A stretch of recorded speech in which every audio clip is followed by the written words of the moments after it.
Shalom. First and foremost, I want to give all praise, honor, and glory to Yahweh, Bahashem, Yahweh Shah, Bahashem Kakodash. I want to give double honors to the apostles and elders of Great Millstone who taught us the truth and continually teach us the truth. And peace, love, and salutations to the hopeful elect that's laboring in this word and truth sincerity. Lord willing, this could be an edifying lesson.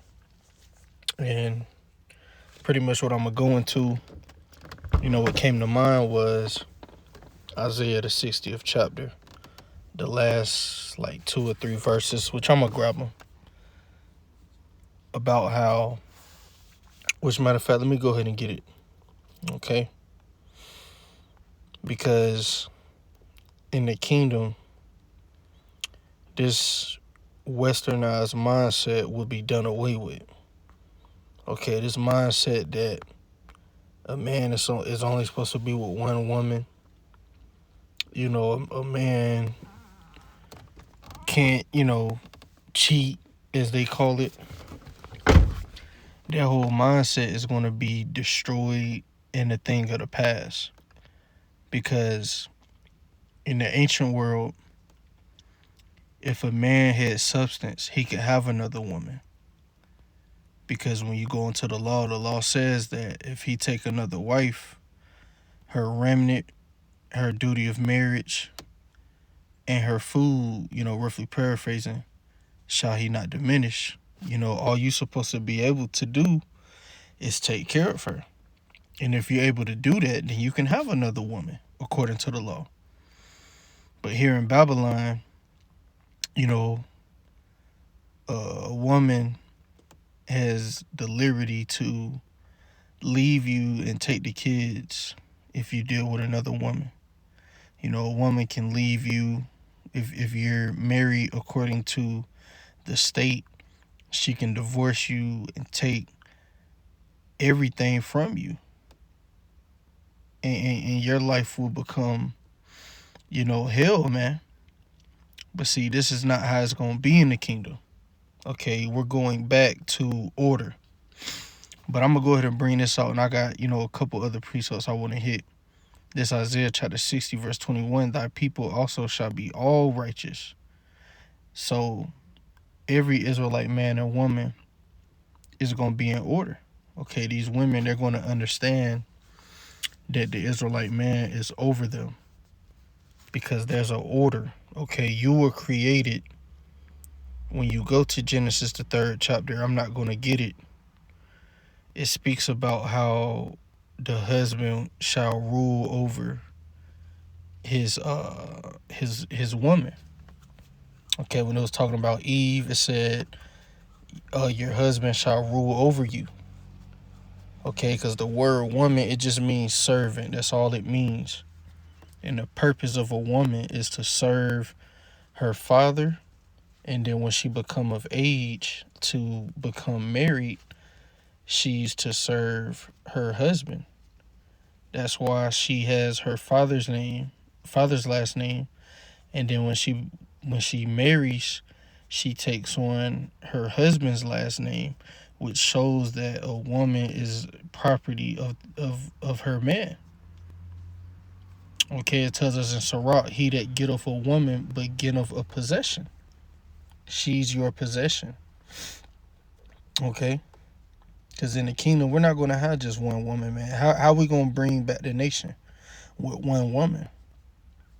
This is 1 Corinthians chapter 11, verse 3. It says, but I would have you know that the head of every man is Yahweh Shah, and the head of the woman is the man, and the head of Yahweh Shah is the Most High. So the head of the woman, the Israelite woman, is the Israelite man. The head of the Israelite man is Yahweh Shah. The head of Yahweh Shah is Yahweh. This is order. But here in Babylon, women are taught, oh, you're equal to a man. You could do everything a man can do. And these women destroy themselves in overmuch liberty. Tattoo their body up, get a high body count, multiple abortions.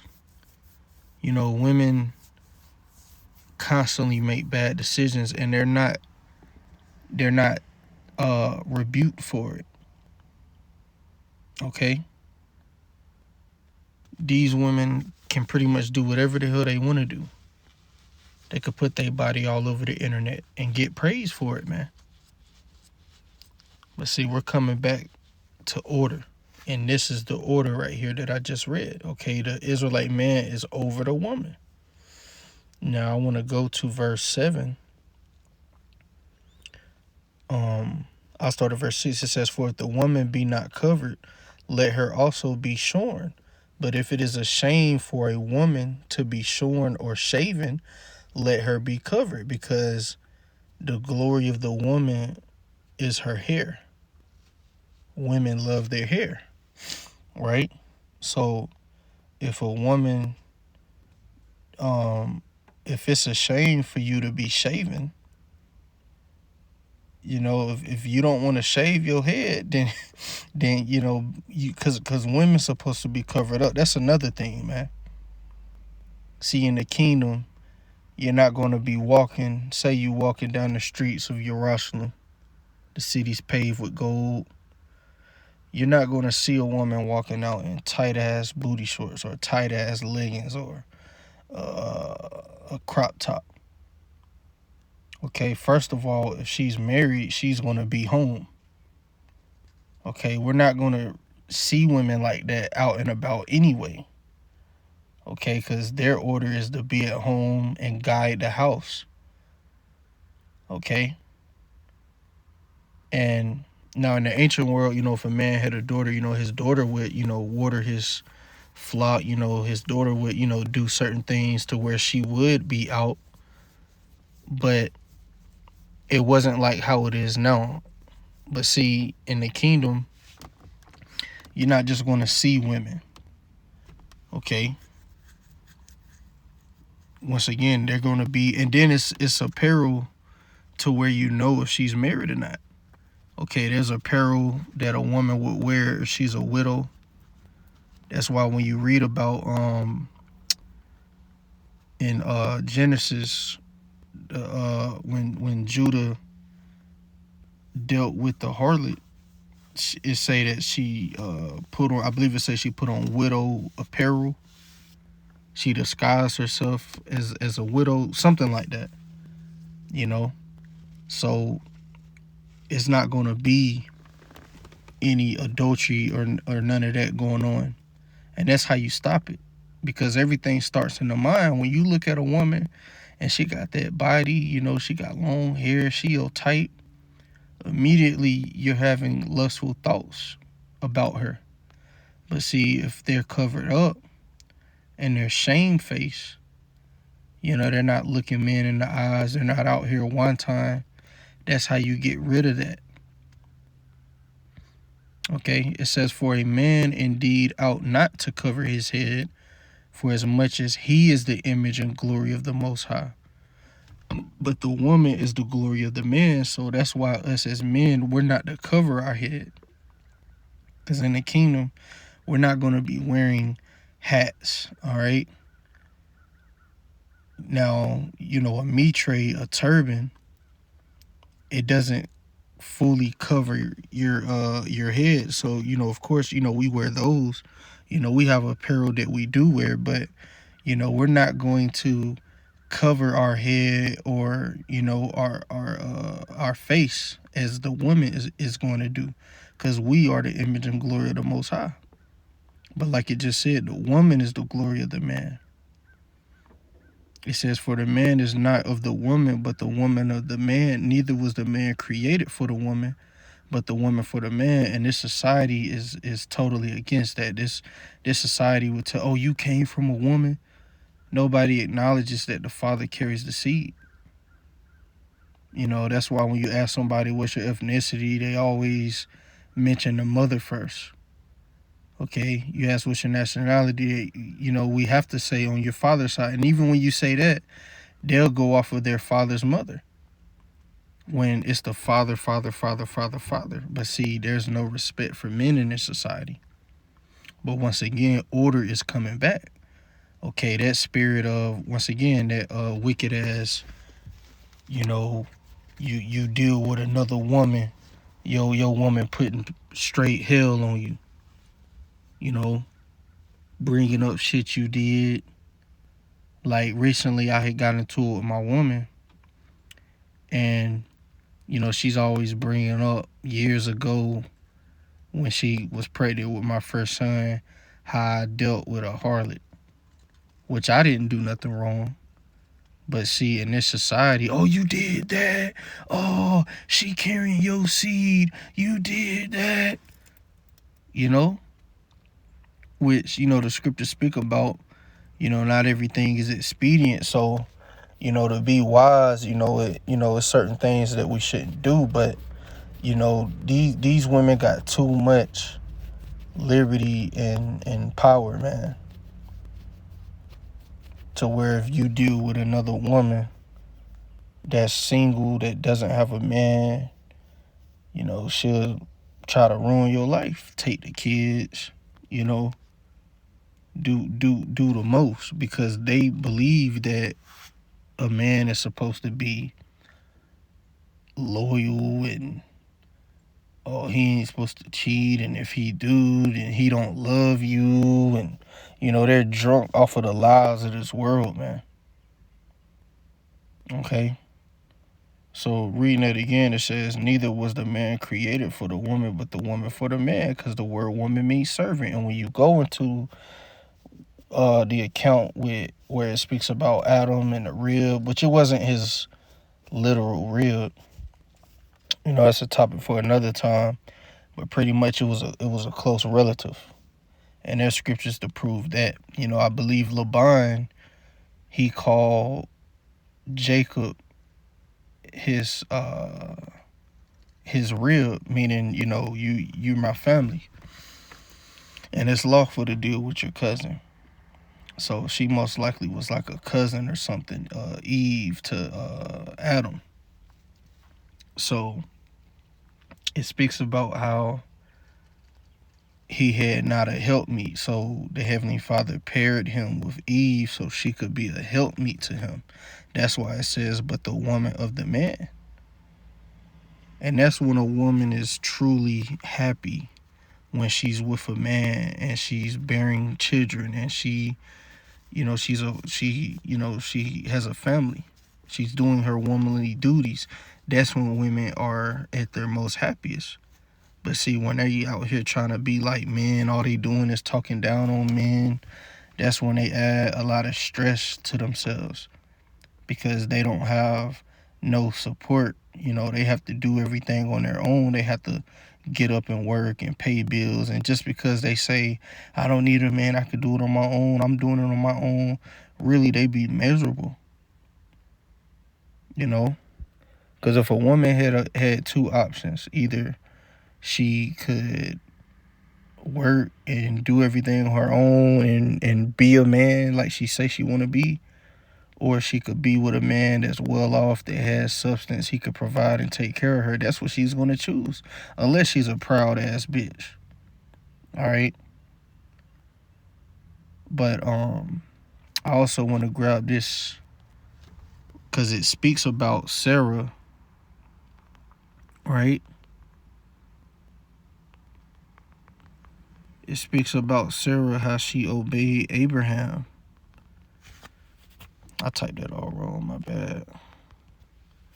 Because in the ancient world, women had respect for their husband. So much respect. I was rereading the account where Sarah, they were up in age, and she was like, well, she was seeing that she couldn't, bear children. So, out of her love for her husband, Abraham, which he was called Abram at that time, she said, look, I can't bear you a son, but go ahead and have sex with my handmaid, and I will get children through her.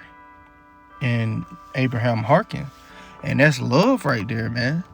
But see, these women today, they won't do that shit. Say if you want a son and she can't get pregnant, she expect you to just not have no kids. Or, well, we can adopt kids. Because she's only thinking about herself. But see, Sarah was thinking about her husband, you know? So that's why she did that. And once again, these women today, they wouldn't do that shit, man. But this is 1 Peter chapter 3. I'm going to start at verse 5. It says, "For after this manner in the old time, the holy women also, who trusted in the Most High, adorned themselves, being in subjection unto their own husbands." And it's a video that came out where this guy was marrying a Jake woman, which was a terrible mistake, what he did. But pretty much, the guy, the priest or whatever, he was saying, you know how they got to repeat everything that he says, to death do his part and all that. He was like, "I promise to obey you." She didn't even want to say that. She was like, "Obey you?" She didn't even want to say it. She was like, skip that. And he was smirking and laughing and shit. Here it is. She's showing you she's a demon. And he was smirking and laughing and shit. She didn't even want to say that she would, be there with him through everything. She didn't want to submit herself. So these women of the ancient world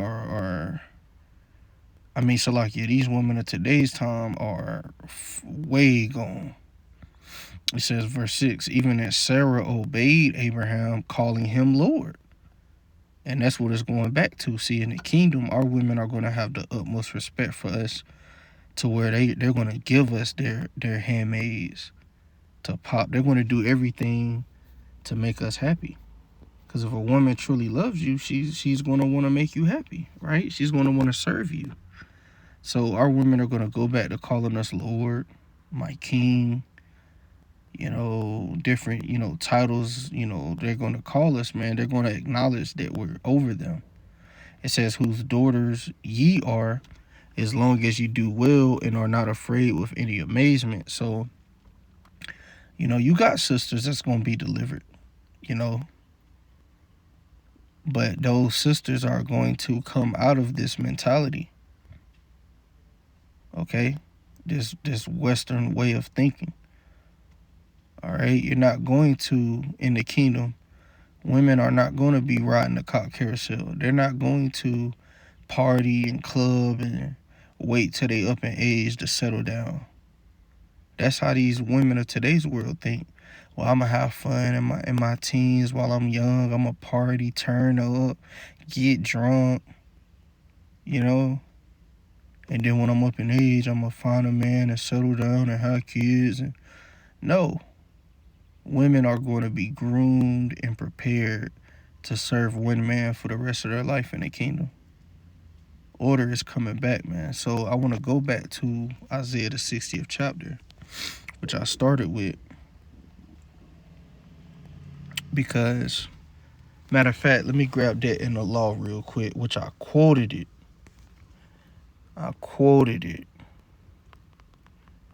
But I want to grab it real quick, and then I want to get an example.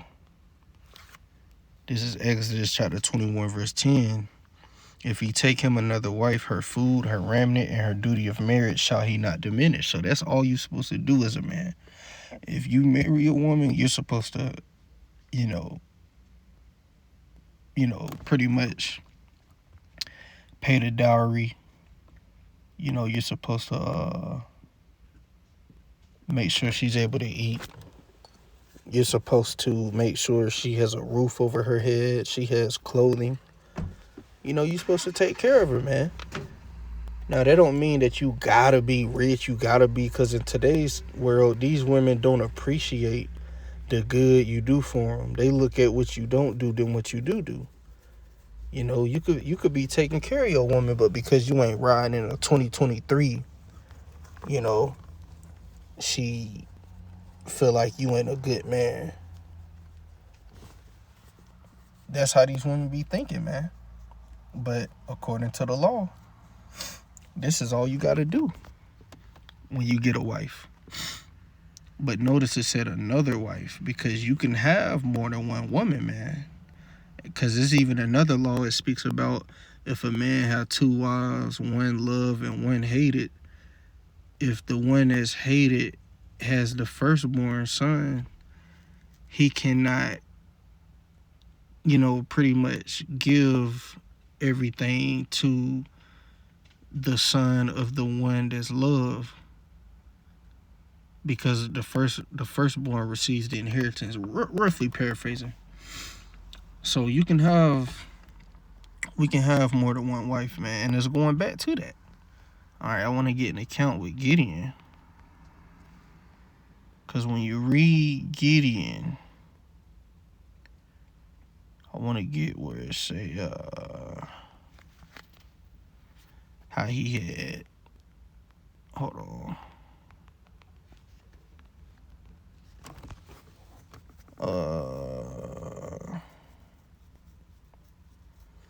Well, this not the one I'm looking for, but I see it says, and with them by their generations after the house of their fathers were bears of soldiers for war, 630,000 men, for they had many wives and sons.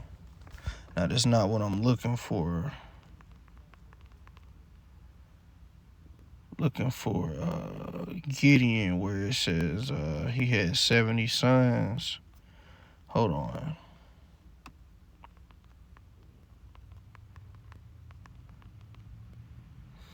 Here we go. This is Judges chapter 8, verse 30. And Gideon had 70 sons, a score is 20. So that's 70 sons of his body begotten, for he had many wives. And then it says in his concubines. So, men, it was normal for a man to have many wives and concubines. You read about King Solomon, he had 700 wives and 300 concubines. King David had more than one wife. Okay? Gideon had many wives. It was normal. And that's how you populate. Because once again, one woman cannot bring back the nation. Okay? That's why we're going to have more than one woman. Say you got 1,000 women in the kingdom. Hey, you pop them, they going to get pregnant. Ain't going to be no shooting blanks. Okay? And you could have them all pregnant at one time. That's 1,000 kids if every one of them had one. But our women going to be having twins, triplets. Okay? The birth pain is going to be over. That's not going to be there no more, because that's a curse. So, we're going back to order. This Isaiah chapter 60 verse 21. Thy people also shall be all righteous. They shall inherit the land forever. It says, the branch of my planting, the work of my hands, that I may be glorified. It says, a little one shall become 1,000, and a small one a strong nation. I, the Lord, will hasten it in his time. So, say you have a son. He's going to have so much kids, and his kids is going to have so much kids. Just one of us is going to be like a strong nation. The amount of kids we're going to have, because we're going to have so many women. Okay, so if it says that pretty much in the law you can have as many women as you can take care of, well, we're going to be a nation of kings. So a civilian in Israel, a regular Israelite man, that's not of the government of Yahushua, that's not of the 144,000, is going to have many women. Is going to have thousands of women and thousands of concubines. Okay?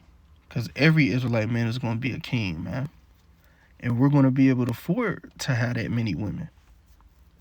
Okay, Lord willing, with the elect, man, we're going to be first fruits of that lifestyle. Now, say you have 1,000 wives, they're all going to have their own castle. That's how rich we going to be. A brother, his wife had a dream that she had an all gold palace. It was made out of pure gold. The stairs, everything was gold. That's how rich we going to be, man. So we're going to be able to have a system to where our families are taken care of. Okay? Our wives, they're going to have servants. servant women to help and aid them. They're going to have sisters, which is going to be, our other wives. They're going to be cool. Ain't going to be no, like these women today that be sharing a man, when they see each other. Oh, you fuck my. They instantly fighting and cussing. Ain't going to be no shit like that in the kingdom, man. Everything's going to be in order. And this is why the 2/3 they're going to come back fast, because we're going to have a lot of sex. We're going to have a lot of women. All right, we're going to have women of all the nations. Okay, and only an Israelite man will deal with the Israelite women. You heathens, you ain't never going to deal with our women again, man. All right. So I just want to do this quick video. Okay, I'm on my break, but I had to be quiet because I'm surrounded by, co-workers. I didn't want them to hear me do this lesson, but Lord willing, everything was, you was able to hear me. And, once again, Lord willing, it was edifying. And with that, I'm going to say shalom.